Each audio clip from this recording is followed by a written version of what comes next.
They kill anyone who steps on their island, and no one can stop them. North Sentinel Island is one of the most isolated places on Earth. Outsiders are forbidden and rarely welcomed alive. But what happened to the people who ignored the warnings may be even more disturbing. In the Bay of Bengal, roughly 50 miles off the coast of India, there is a small island covered in dense jungle. It has no roads, no ports, no electricity, no internet connection. From above, it looks like any other island, green, quiet, unremarkable. But this island is one of the most dangerous places on Earth, not because of the animals, not because of the terrain, because of the people who live there. The North Sentinel Island is home to the Sentinelese, a tribe of hunter-gatherers who have lived in complete isolation for an estimated 60,000 years. Let that number sink in. 60,000 years. While humanity built cities, developed writing, launched rockets into space, and connected the entire planet through invisible signals, these people remained exactly as they were. They have no concept of the internet, no knowledge of smartphones. They have never seen a car, a plane up close, or a hospital, and they want absolutely nothing to do with us. The Indian government has officially banned all travel within 3 nautical miles of North Sentinel Island, not to protect outsiders from the Sentinelese, but to protect the Sentinelese from outsiders. Because history has shown repeatedly what contact does to uncontacted peoples: disease, displacement, destruction. The Sentinelese have watched what happens, and they have made their choice clear. In 2006, 2 fishermen drifted too close to the island while sleeping on their boat. They were killed. Their bodies were left on the beach with wooden stakes driven into the ground beside them, a warning to anyone watching from the sea. Rescue workers attempted to recover the bodies by helicopter. The Sentinelese fired arrows at the helicopter. The bodies were never recovered. This is not a tribe that tolerates visitors. This is not a misunderstanding that diplomacy can fix. This is a deliberate, consistent, multi-generational decision. We do not want you here, and we will enforce that. Scientists estimate the Sentinelese population at somewhere between 50 and 500 individuals. No one knows exactly. No census has ever been taken. No outsider has ever spent enough time on the island to count. What we do know is this: they are healthy, they are organized, and they are watching. Coast Guard boats have observed figures standing at the tree line, tracking the movement of ships passing in the distance. They know we exist. They simply don't want us. And perhaps most unsettling of all, we have no idea what they know, what stories they tell, what they believe about the world beyond their shore. We are the unknown to them, and to us, they remain the last true mystery on Earth.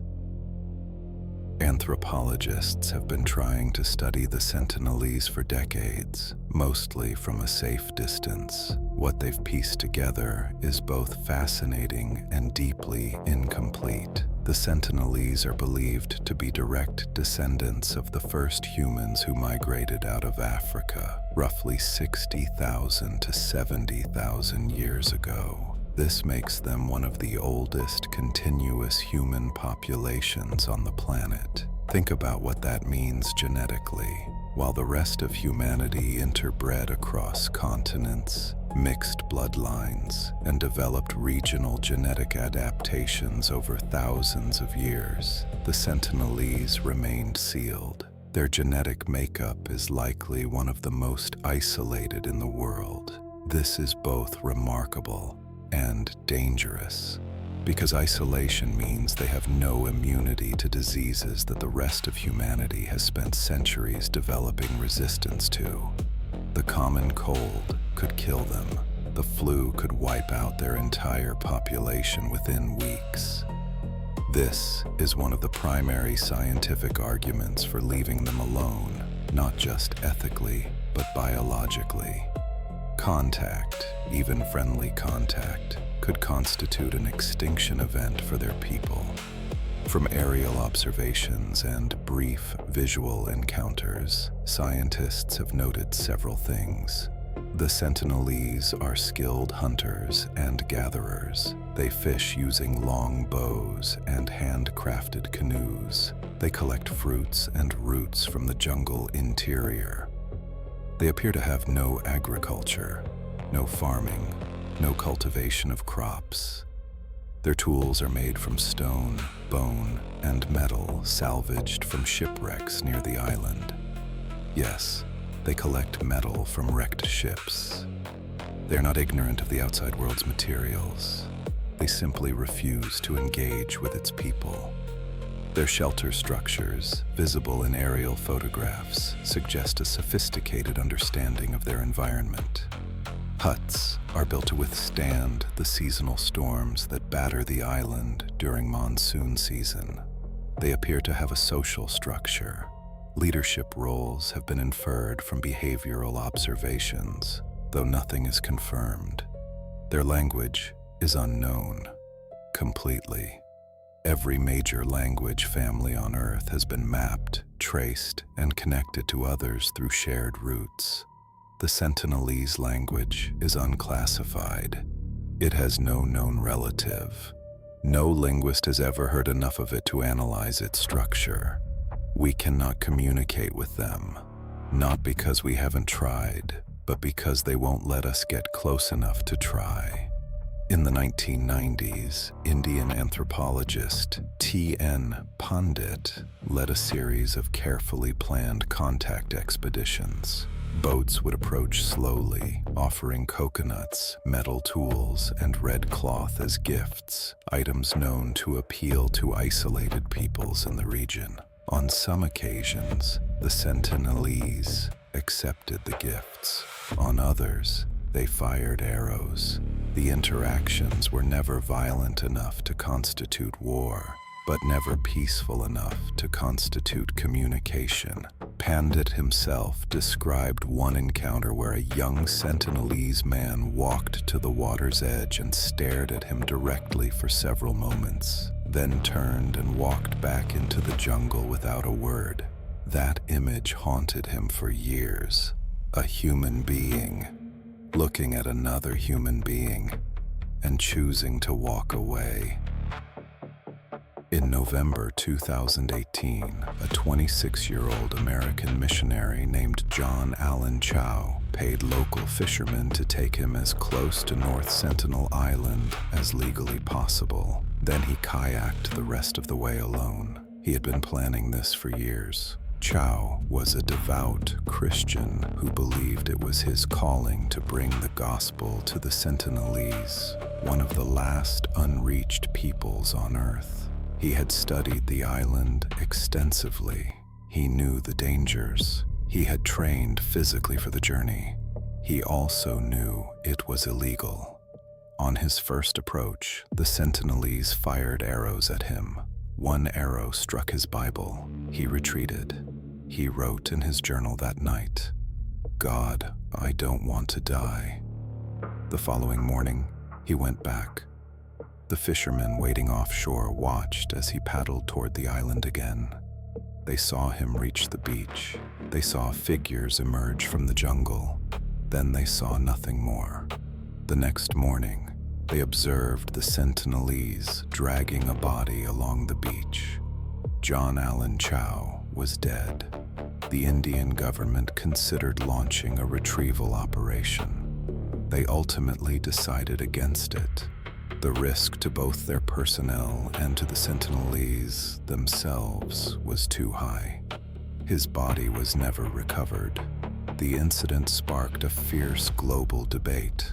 Some called Chow a martyr, Others called him reckless, a man whose good intentions endangered not just himself, but potentially the entire Sentinelese population through disease exposure.